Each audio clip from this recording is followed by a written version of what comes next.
There are over 80 lords in Immortal Empires, each with their own factions, and each with their own starting locations, mechanics, and more. The start of each of these campaigns is some of the most important turns in the entire campaign, and can decide whether you can have a failure or a success right from the get-go. So I thought I'd make this video telling you exactly how to start every single campaign in the game, so you've got the best possible chances right out of the gate. Of course, like my other videos of similar topics of explaining everything in the game, I'm not going to go through every single faction one by one, that'd take all week. Instead, I'm going to give you tips that can be applied to pretty much every single campaign to give you the best possible start in the game. So, first of all, spend your gold. Now this one sounds really obvious, like yeah, obviously, you have gold, so you should spend it. What else are you going to do with it? But I can't tell you how many times I've been playing a campaign, realizing I have 10,000 gold stocked up that I could have spent to make it way easier on myself, and I haven't because I've just kind of forgot about it. Now, what exactly should you be spending this gold on? Well, there are a few options. If you're a faction that can occupy settlements, upgrading settlements is one of the best uses of gold, especially in the early game.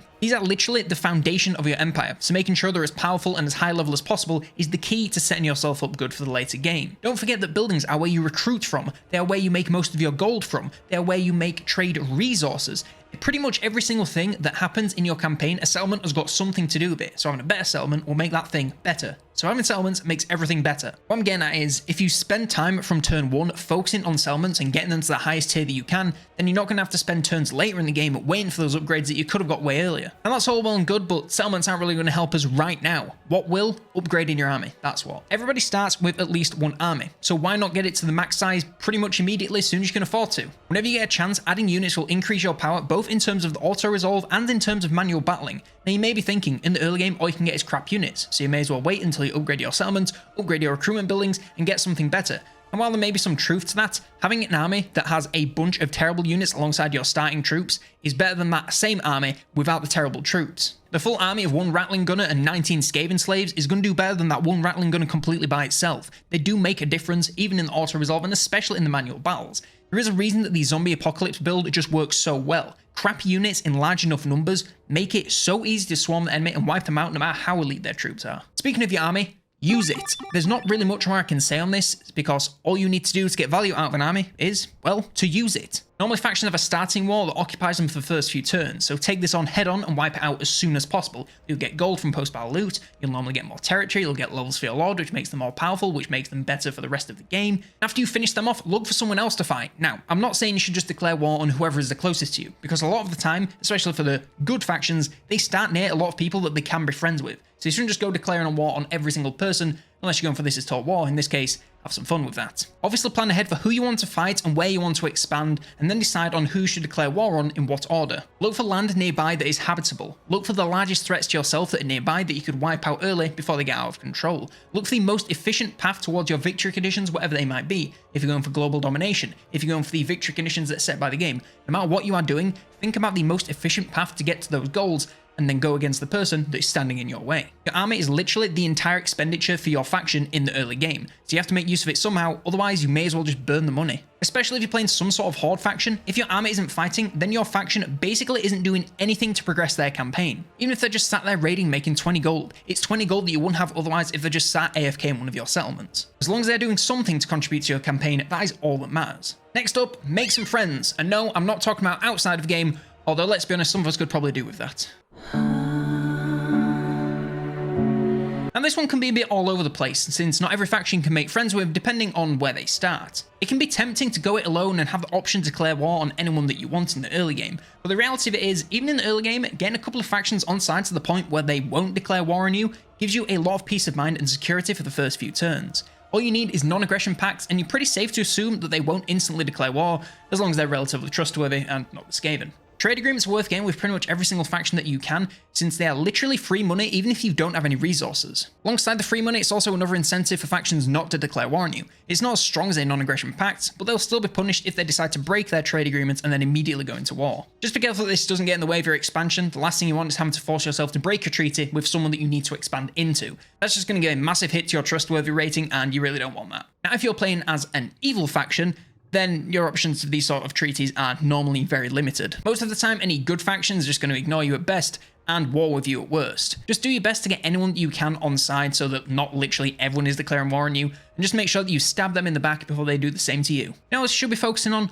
growth. Now, this one kind of goes hand in hand with the spending gold, since essentially it's the same thing, but it encapsulates a few other things other than just raw dog gold spending. In the early game, everyone has access to their same shit tier units.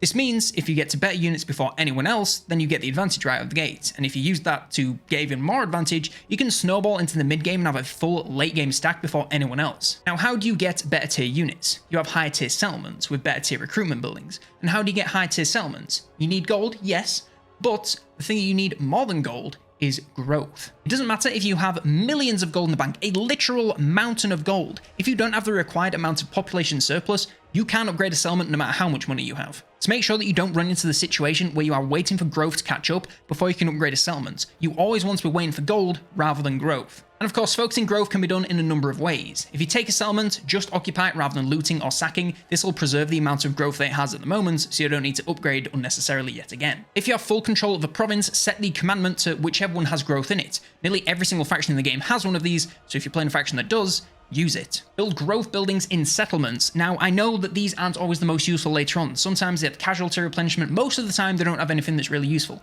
But later in the game, you're going to have a mountain of gold anyway, so you can just switch them out, replace them with something that is way more useful later on when you need that thing. In the early game, you need this. You can grab any research projects that give growth. Again, nearly every faction in the game has one of these, so if you're playing a faction that has one, get it. And if there are any other abilities like provincial didacts or rights that get you growth, then use these. Growth is so essential in the early game, and getting that early advantage with the highest tier settlement, the highest tier units you can, will just make the rest of your campaign super easy with that massive lead that you've got. It cannot be overstated how much this will get you into the lead, both from a military perspective, but also everything else. Economically, infrastructurally, psychologically, mentally, sexually. Having high tier settlements also means you get more of everything else they do for you. So that's more income, trade resources, control, faction-specific currencies. They even get better at defending themselves, especially if you're building garrisons. So you don't have to babysit them as much. It's a win-win across the board. And if you want to continue winning even harder, then my fifth and final tip is use what you've got.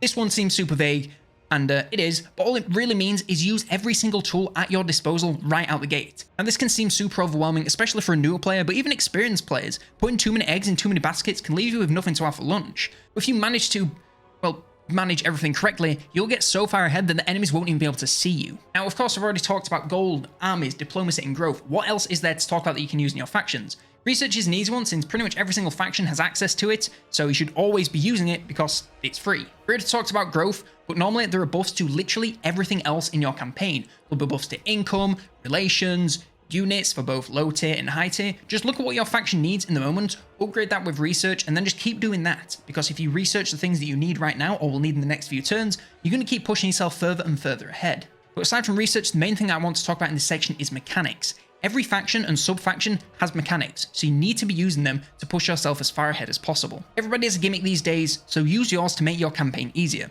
To name a particularly bloated example, if you're playing as Ikit Claw, you can use the workshop to make the units you had at the start insanely powerful, aka infinite ammo ratlings. You can also use Undercities to leech some food and income. You can spread corruption to get more summons in battle, as well as disrupt the control of other factions. You can harvest food to give your faction tons of buffs, and you can use their rights for all sorts of buffs.